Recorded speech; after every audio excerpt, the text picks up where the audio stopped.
ফেললে ঘুমের মধ্যে স্বপ্নে, একটা স্বপ্নে যদি আমরা কিছু পাই, ঘুম ভাঙলে কি এটা থাকে?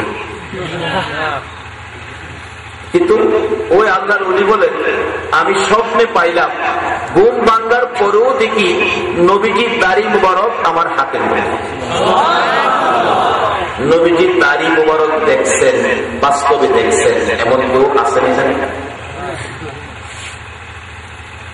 যদি দেখার ইচ্ছা থাকে তাহলে ভারত সফরে যাবে না, দিল্লি শাহী মসজিদে নবীজির দাড়ি মুবারক সংরক্ষিত আছে। একটু লাল চাই, আমাদের দাড়ির তুলনায় নবীজির দাড়ি মুবারক আরেকটু মোটা, আরেকটু মোটা। চিকন একটা গ্লাসের মধ্যে, এরকম লম্বা একটা গ্লাসের মধ্যে নবীজির দাড়ি মুবারককে সংরক্ষিত করে রাখছে। তাকাইলে কলিজা ঠান্ডা হয়ে যায়, মন কয় যেন রাসূল সামনে দাঁড়িয়ে আছে। যদি সেই নজরে দেখেন তাই,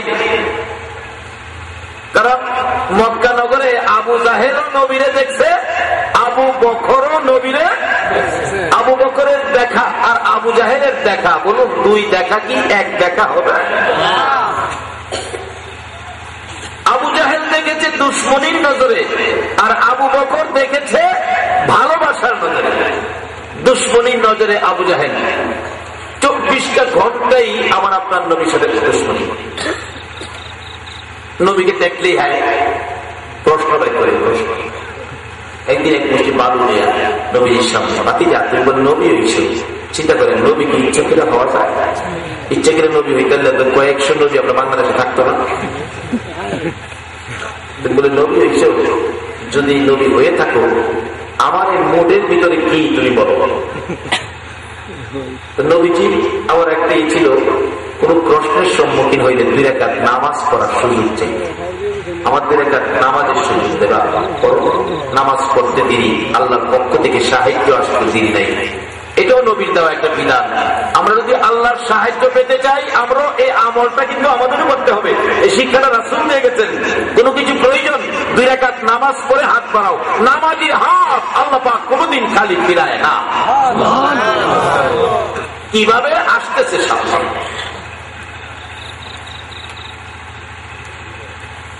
মুটির ভিতরে কি নবীজিকে 2 রাকাত নামাজ করো করছে, জিবের হাতে ওদের কি ব্যাপার? চাচা কষ্ট করছে, মুড়ির ভিতরে কি কইতে হবে? জিবে হুজুর আপনার চাচার জিগান, মুড়ির ভিতরে যেইটা আছে সেইটা নেই কইব না আপনি কইবেন? ঘুমাই রেছিলাম না মুড়ির ভিতরে জানি কি কি জানি? আচ্ছা আপনাদের ধারণা কি বালু কি কথা কয়? এটা সকলেরই ধারণা। কিন্তু যার সাথে কথা কয়বার বাউ করছে, বলুন নবীর সাথে বালু কথা কইব কিনা? এই নবীর পক্ষে থাকতে রাজি আছেন আপনারা? এই নবীর আদর্শ যদি ঘরে নিতে পারেন, আল্লাহর রহমতের ভান্ডার আপনার ঘরে খোলা হবে।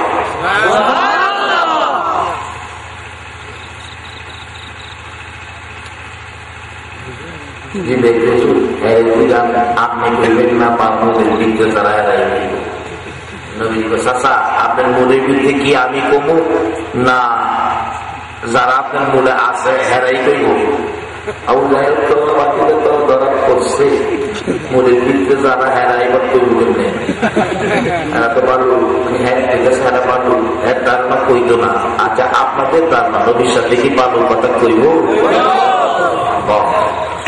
এই নবী তো আমরা নবী, আজকে এই নবীর পক্ষেই তো আপনারা বসে আছেন। আর কিছু যদি কবুল না হয়, এই রাত্রটা যদি নবীর পক্ষে কবুল হয়ে যায়, আল্লাহর কসম নাজাতের জন্য যথেষ্ট হয়ে যাবে।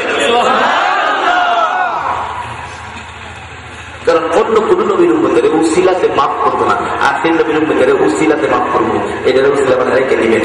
এটা কি হইব আরো বাস্তবায়িত আছে। চাচা আপনার মনের ভিতরে যারা হেরা করবো না আমি কমু কয়, মনের ভিতরে যারা হেরা করলে তো ভালো হয়।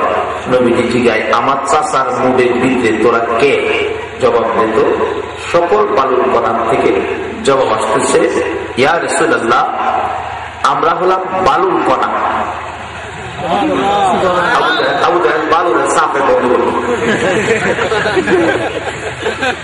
নবীর সাথে বালু কথা কইব, রহমতের নবীর সাথে।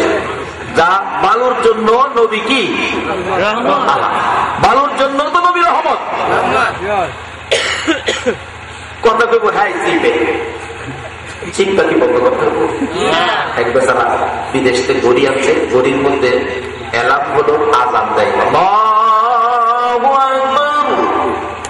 এই ভাবতেছে আজান যখন দেয় গড়িটা ঘরে না রেখে দিয়া দিই মসজিদে, মসজিদে গড়ি দিয়ে দিচ্ছে, সুন্দর গড়ি টানায় রাখছে। এটা 15 মিনিট পর পর তো আজান দেয়, 4:30 আজান দিব, 5:30 নামাজ পড়বো।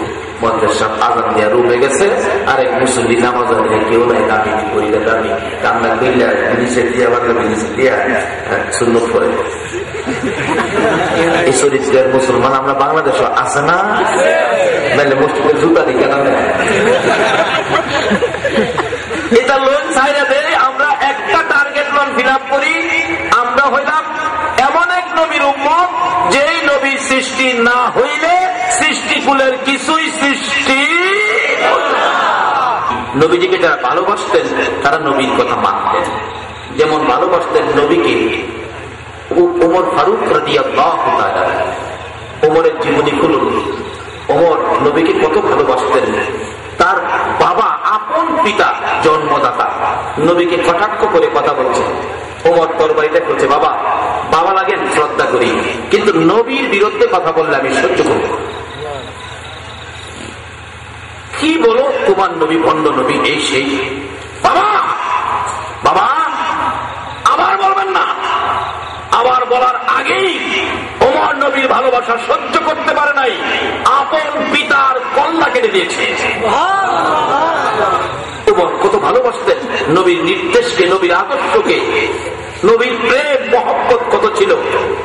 ওমর নবীর আদর্শের মধ্যে নামাজ পড়তে হবে, এটা কি আছে? সবাই যখন কইলেন নামাজ পড়তে হবে, এটা কি আছে? শুধু আমরারই পড়তে হবে না মহিলাদেরও পড়তে হবে? ও মা বোনেরা যারা সজাগ আছো, এই ওয়াজটা ঘরে রেখে দাও। যারা নবীরে ভালোবাসে তারা কিন্তু এই কাজটা করে। তার বাস্তব নবীজি একদিন মসজিদের নববীতে ফাইসালা দিতেছেন, ও সাহাবীরা শোনো, তোমরা আমার একটা নসিহত বাড়িতে নিয়ে যাও। সেটা কি? রাসূল বলতেছেন, as-সালাতু মিফতাহুল জান্নাহ, নামাজ বেহেশতের চাবি। সাহাবীদের আনন্দকে দেখে নামাজ বলে বেহেশতের চাবি। আমরা কি নবীর কাছ থেকে বেহেশতের চাবি পেয়ে গেলাম? বলুন দুনিয়াতে এমন কোন নেতা নেত্রী আছে বেহেশতের চাবি দিতে পারে? একজনই ব্যক্তি, যিনি হলেন রাহমাতাল লিল আলামিন। কিতাব লেখে মদিনার ঘটনা, একজন সাহাবী অত্যন্ত গরিব মানুষ, যার নাম আব্দুল্লাহ আনসারী। উনি বাড়িতে গিয়ে দৌড়ে বলতেছে, বিবি বিবি গো, খবর পাইছো নবী আজকে আমাদেরকে কি দিছে? কি? বেহেশতের চাবি। বলেন কি বেহেশতের চাবি? হ্যাঁ। কি করতে হবে? নামাজ। বিবি বলেন, স্বামী আল্লাহর কসম, নবী যদি বলে থাকে নামাজ বেহেশতের চাবি, জীবন যাবে এক ওয়াক্ত নামাজ ছাড়বো না। দুইজনে মিলে পরামর্শ করে, বিবি নামাজ পড়বি কেমনে? কিতাব লেখে তারা এত গরিব ছিলেন, এত গরিব ছিলেন, দুইজনে মিলে বাহিরে যাওয়ার মতো একটা কাপড় ছিল। একজন বাহিরে গেলে একজন ঘরে বসে থাকতেই। কিন্তু এখন তো নামাজের ঘোষণা, দুইজন তো নামাজ বহুদের উপরে খরচ, পুরুষের উপরে যেমন খরচ মহিলাদের উপরেও একই রকম খরচ।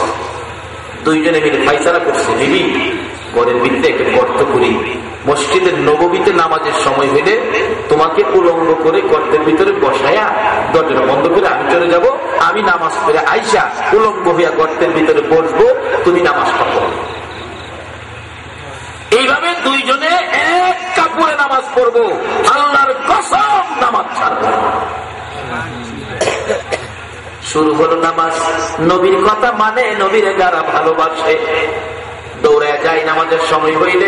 নামাজ শেষ আবার দৌড়ায় আসে আব্দুল্লাহ আনসারী। সাহাবীরা চিন্তা করে গেলেন, কিসের নামাজ পড়ে আব্দুল্লাহ আনসারী?